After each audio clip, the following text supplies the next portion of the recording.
so it is in form an AB. बताना कैसे होना? Triangle AOB and triangle COD, हमें वही काम करना है। जब भी हम कॉन्ग्रुएंट करते हैं हम कितनी चीजें ढूंढते हैं? 3 चीजें। वेरी गुड, ठीक है। तो अब हमें पता है कि AB तो CD के बराबर दिया हुआ है ना, तो हम क्या लिखेंगे? AB is equal to CD given, ठीक है। दूसरी चीज, ये क्या बताए थे अभी मैंने? ये क्या होते हैं?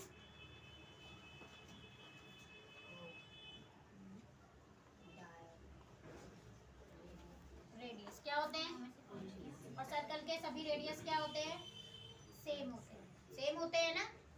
क्या होते हैं अंकित? सर्कल का एक सर्कल के जितने भी जहां से भी रेडियस बनाओगे वो सारे क्या होंगे?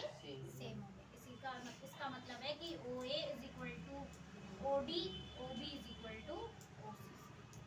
सब ये क्या लिखेंगे हम? रेडियाई ऑफ सर्कल, ठीक है। तो 3 चीजें हमने प्रूव कर दी। तो triangle AOB congruent to triangle COD by SSS। बिना देखे सारे फॉर्मूले लिखो, ठीक है। बाई CPCT जो हमें प्रूफ करना था वो हम कैसे करेंगे? बाई CPCT प्रूफ करेंगे, ठीक है। इसी का जस्ट अपोजिट है हमारे पास थ्योरम 9.2। क्या है? थ्योरम 9.2। देखो उसमें क्या है, यहाँ देखिए, ये हमारे पास सर्कल है, ठीक है। सेम ऐसा ही फिगर बनेगा। ओ ये एक है, ABCD।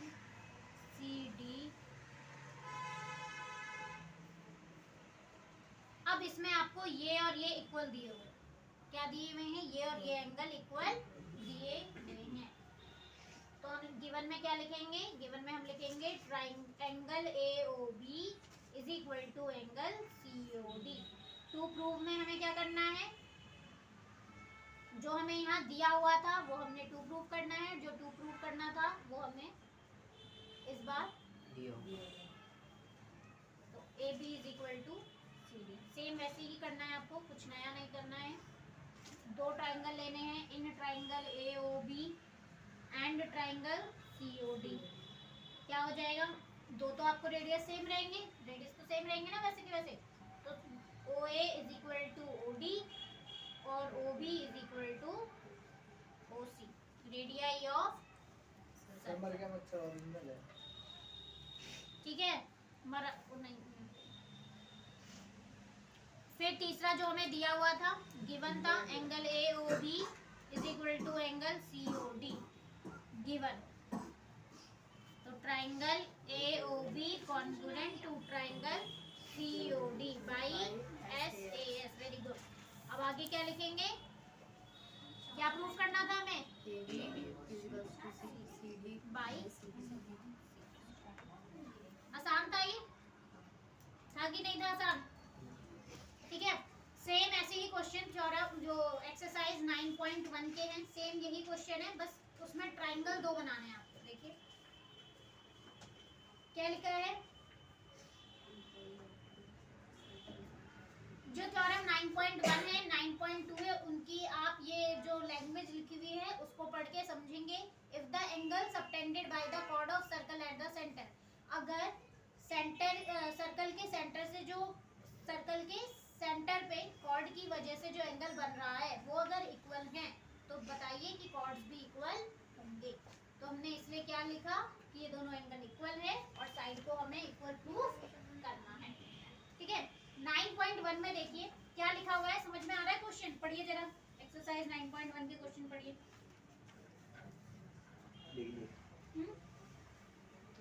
लिख लिए? ठीक है, उसके क्वेश्चन करना स्टार्ट करो, एग्जांपल स्टार्ट करना। नहीं,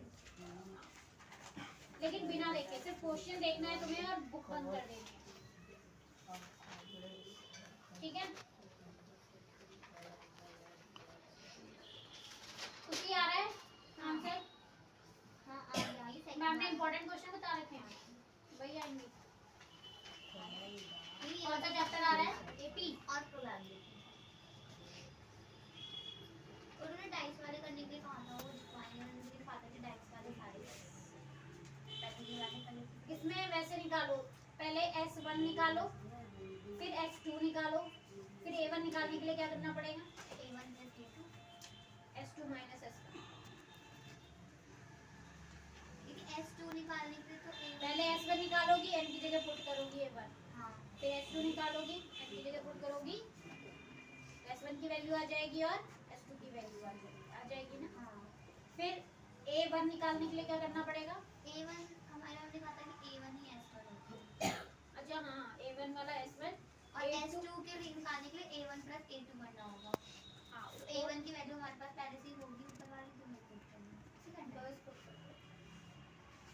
और फिर इसमें ये तुम्हारा सेम क्वेश्चन है ना मैथ का। 10th टर्म और nth टर्म निकाल दिया। दिया 10th और nth टर्म कैसे निकालना है? 10th टर्म निकालने के लिए तुम्हें करना पड़ेगा S10 minus S9, तो तुम डायरेक्ट S10 निकालो और S9 निकालो, ठीक है। क्या करोगी 8n निकालने के लिए? S10 minus S9, ये 10 निकालेंगे। देखो 8n, तुम्हें 10th टर्म निकालना है, हाँ, मतलब 8 टर्म, यानी 8n निकालना है, तो निकालो 8n is equal to S10 minus S9। अब मुझे S10 S9 चाहिए। क्या समझ में आया आप लोगों को क्वेश्चन? इस बार 2 सर्कल है, ये समझ में आया सबको? और क्या समझ में आया अंकित?